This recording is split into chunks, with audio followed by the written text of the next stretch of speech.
D'accord, laisse-moi te planter le décor. Une salle d'audience si silencieuse qu'on aurait cru que l'air lui-même retenait son souffle. Pas parce qu'un moment solennel se déroulait, mais parce que quelque chose de profondément injuste venait déjà d'avoir lieu. Ce jour-là, Lena Rivers n'avait pas prévu de faire les gros titres. Elle n'était pas venue pour se battre. Elle était venue faire son travail, défendre sa cliente, faire respecter la loi, dire la vérité.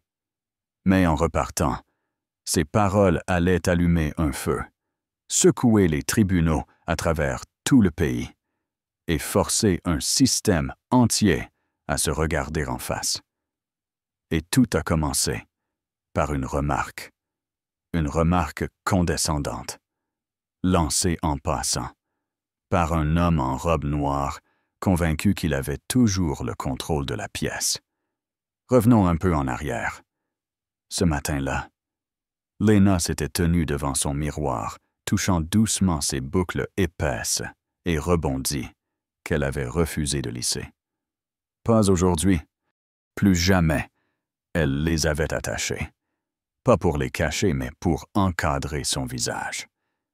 Pour entrer dans ce tribunal en ressemblant exactement à ce qu'elle était. Pas un masque, pas une adaptation imposée. Juste Lena, avocate en droit civique, diplômée avec mention de l'Université de Howard, 10 ans de victoire dans les prétoires. Une femme connue dans les cercles juridiques pour sa force tranquille et pour n'élever la voix que quand c'est absolument nécessaire. Mais en franchissant les portes du tribunal, avec ses talons résonnant sur le sol et sa mallette bien en main, elle sentit un changement dans l'air. Les regards la suivirent. Certains admiratifs, d'autres intrigués, un clairement méprisant. Le juge Everett Harlan, dans les 75 ans, cheveux gris argentés, bronzage permanent Fasten Country Club, le genre d'homme qui dit encore « gens de couleur » sans voir le problème.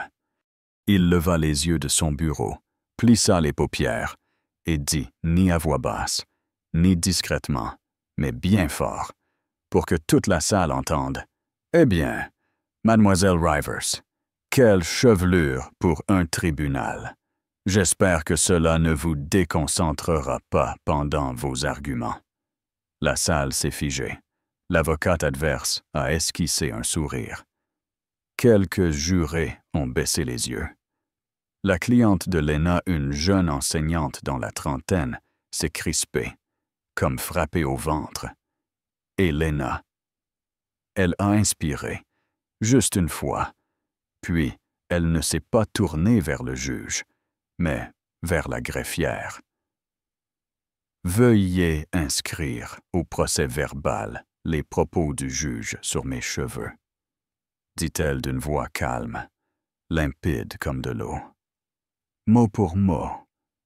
Et là, le basculement, la fissure, le moment où tout le monde dans la salle a compris qu'un tournant venait de se produire et que ce ne serait pas le genre de tournant auquel ils étaient habitués. Le juge s'est redressé, soudain conscient de son erreur. « Vous contestez la cour, maître Rivers. »« Non, votre honneur, » répondit-elle. « Je m'assure que l'intégrité de ce procès ne soit pas compromise par des biais, y compris ceux qui remettent en question la compétence d'une professionnelle à cause de son apparence, sa culture ou sa race. » Ce qu'il faut savoir sur Lena, c'est qu'elle ne faisait pas que connaître la loi. Elle était la loi. Pas celle des manuels poussiéreux, mais celle qui protège, répare et corrige. Et l'ironie, c'est que l'affaire qu'elle plaidait ce jour-là portait précisément là-dessus. Sa cliente, Yasmine Diouf, une institutrice brillante, avait été licenciée pour avoir porté des coiffures naturelles au travail des tresses, des vanilles, un foulard les vendredis. Motif officiel, non-conformité aux standards professionnels. Aucune règle écrite, aucune justification valable. Juste que ça mettait les parents mal à l'aise. Lena ne faisait pas que défendre ce dossier. Elle le vivait. Elle l'avait toujours vécu. À chaque regard appuyé, à chaque entretien où on lui suggérait de faire plus sobre, à chaque fois qu'on lui disait qu'elle avait l'air agressive, alors qu'elle était juste concentrée. Alors, quand le juge a fait sa petite blague, ce n'était pas seulement déplacé, c'était la preuve vivante du problème. Lena se tourna vers le jury, sans note, sans hésiter. « Ma cliente n'a pas été renvoyée pour avoir enfreint une règle, » dit-elle.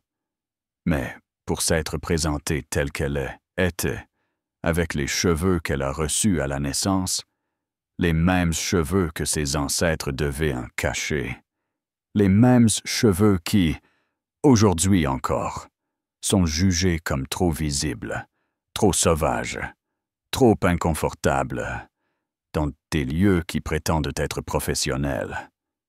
Ces mots ne frappaient pas, ils pesaient comme une vérité trop longtemps ignorée. Au lieu de citer tout de suite le Code civil, elle raconta des histoires. La lycéenne suspendue à Atlanta pour ses dreadlocks, la réceptionniste à Chicago renvoyée pour ses bantu knots, l'hôtesse de l'air contrainte de couper ses tresses si elle voulait garder son emploi. Puis, elle déroula la loi EEOC contre Catastrophe Management Solutions, la loi Crown, des jurisprudences qui démontraient que la discrimination fondée sur l'apparence est bel et bien une discrimination raciale.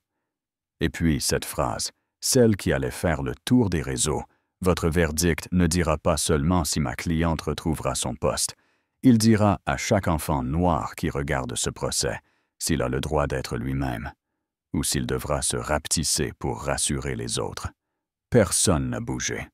Personne n'a parlé. Pas même le juge. Et maintenant, le twist. 2 jours plus tard, verdict unanime. Réadmission. Rappel de salaire.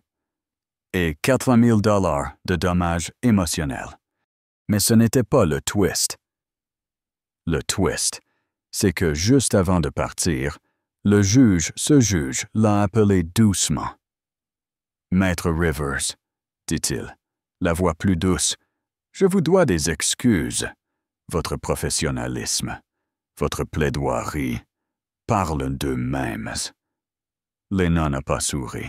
Elle n'a pas flanché. Elle a juste répondu, tout comme mes cheveux. « Votre honneur. » Ce moment-là n'est pas resté confiné au tribunal. Quelqu'un l'avait filmé, discrètement, derrière un dossier, et en quelques jours, la vidéo dépassait les 2 millions de vues. Le hashtag à couronne en cours a explosé.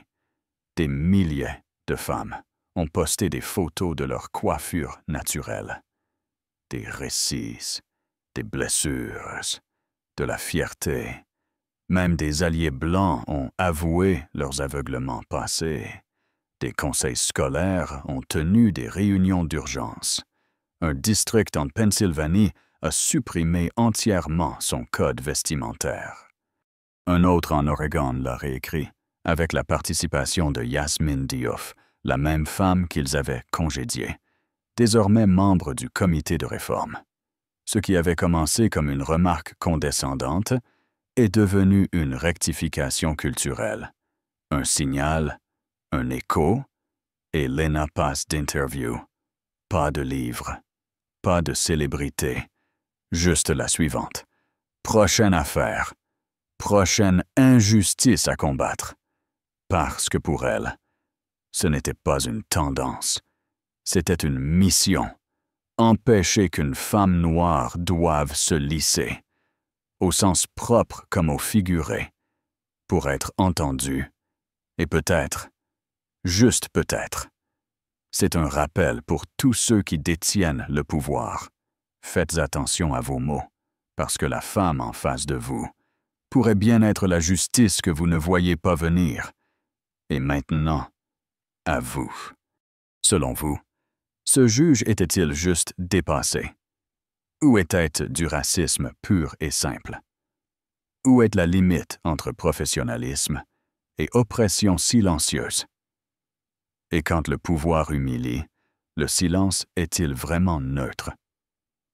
Laissez votre avis dans les commentaires, parce que ce n'est pas qu'un procès, c'est une histoire de société. Et comme Lena l'a prouvé parfois, l'acte le plus puissant, c'est simplement d'oser se montrer tel qu'on est.